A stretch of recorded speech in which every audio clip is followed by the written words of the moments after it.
Olá, estamos de volta. Nós estamos falando sobre direito penal com o Dr. William César Rocha, professor de Direito na Faculdade de Santo Agostinho, e é uma pessoa altamente conhecedora do assunto e tem grande facilidade de expressar. Eu gostaria que nós falássemos, doravante, de crimes de trânsito que envolvem aí o nosso dia a dia, o noticiário da imprensa brasileira.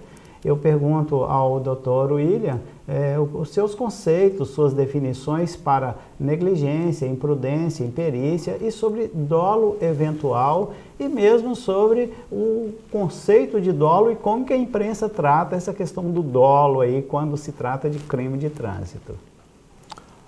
Bom, eu diria o seguinte, o Código de Trânsito, ele é um instrumento normativo em que ele trata das questões relativas ao trânsito, com definições dos veículos, trata das punições de natureza, dos atos ilícitos administrativos, né, que ensejam punições no âmbito administrativo e de forma fragmentária, residual, subsidiariamente, ele vem contemplando aí, a partir do artigo 302 ao 312, algumas condutas que ele entenderam de tal magnitude que foram merecedoras de criminalização e de sancionamento, né, com a pena criminal.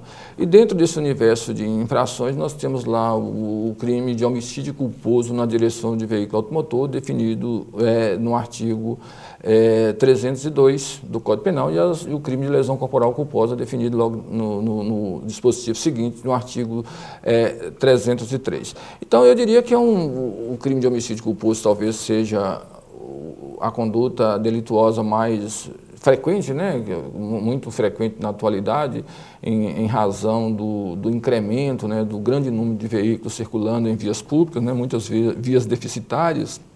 Mas o crime culposo ele se dá, em regra, quando a pessoa pratica uma determinada conduta, que se daria aí uma chamada culpa inconsciente, ou seja, o resultado ele é previsível, embora não seja previsto, não seja antevisto pela pessoa. Temos numa vertente oposta, numa construção doutrinária, o que se denomina chamar de culpa consciente ou culpa com previsão. Ou seja, o sujeito realizando esse mesmo comportamento, né, de forma imprudente ou negligente, violando o dever de cuidado, ele antevê esse resultado, né? Por exemplo, sabe que vai avançar o sinal vermelho, que tem alguém atravessando a rua que ele pode atropelar. Só que ele acredita que vai conseguir contornar a situação, que não vai atropelar a pessoa, ou seja, ele não quer aquele resultado, muito embora ele seja antevisto. E aí nós temos uma vertente oposta chamado dolo. Na verdade, é muito difundido aí nos meios de comunicação que o dolo é intenção, ou seja, que a pessoa tem intenção de produzir o resultado. Na verdade, culpa, dolo, são conceitos jurídicos criados para instrumentalizar algo que é inerente ao ser humano, que digamos que é apreensível, que é a intenção. Então, na verdade, quando se fala no crime doloso, com dolo eventual, eu vejo muito isso nos meios de comunicação e até fico assim um pouco apreensivo, angustiado com essa situação, porque na verdade, hoje nós estamos tentando generalizar o que é, na verdade, exceção. Os crimes de trânsito, de um modo geral, homicídio e lesão, normalmente são crimes culposos. É a regra, né? Agora, excepcionalmente, podem ser cometidos com dolo? Sim.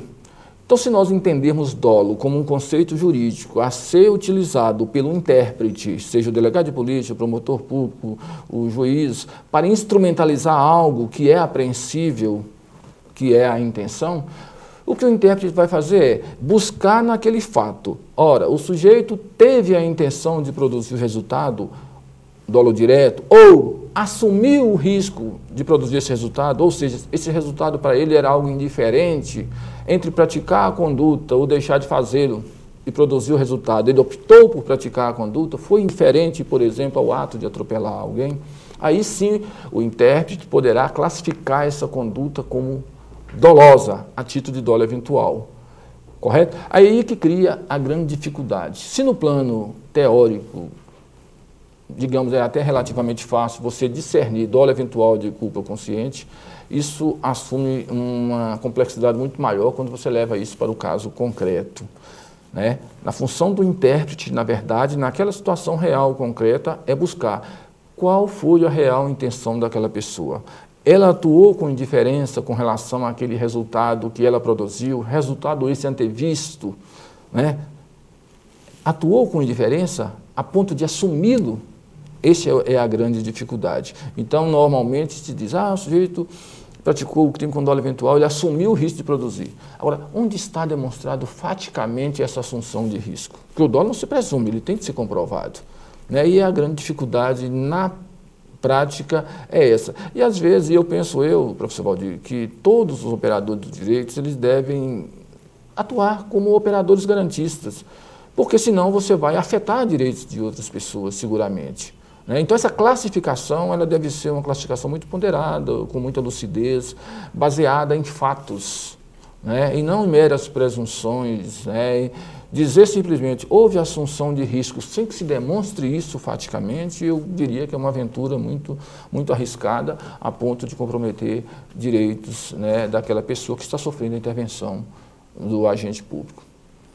Professor William, aqui em Montes Claros e em outras cidades, mas vamos basear na nossa base, na nossa região, nós temos algumas modificações no trânsito. Foram instalados aparelhos chamados de radar. Esses aparelhos informam, pelo menos a imprensa informa, que contribuíram para que houvesse uma redução da criminalidade. Eu gostaria que você falasse sobre a instalação de radares e também se o maior número de automóveis na rua, havendo, portanto, um congestionamento e, em consequência, uma diminuição da velocidade, se diminui ou aumenta o número de acidentes.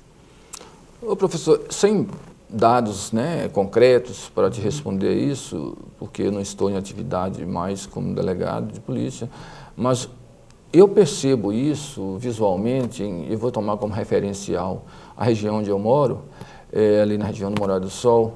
Eu percebo que a só advertência, a só existência do radar já serve de uma motivação para que as pessoas atuem, paute sua conduta conforme a lei, né?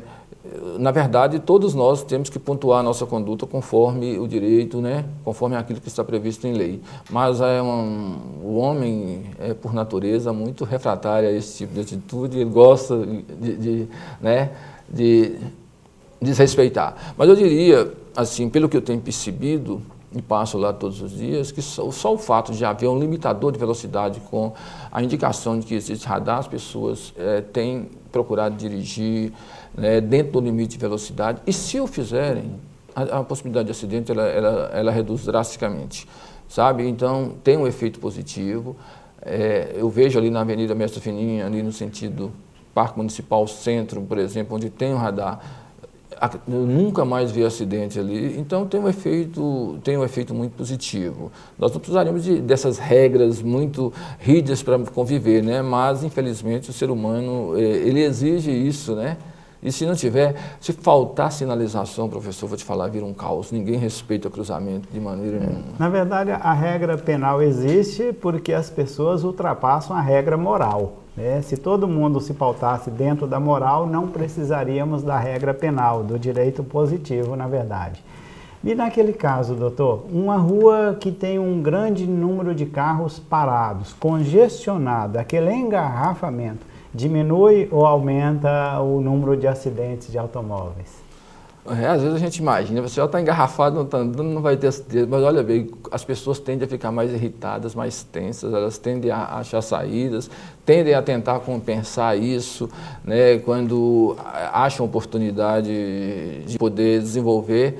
Então, eu acho que isso acaba potencializando, né? O número de veículos, seguramente, hoje até teve uma matéria, parece, numa dos jornais locais, falando sobre o número de veículos em Montes Claros. Salvo engano, eu vi lá que já teríamos 150 mil veículos, né?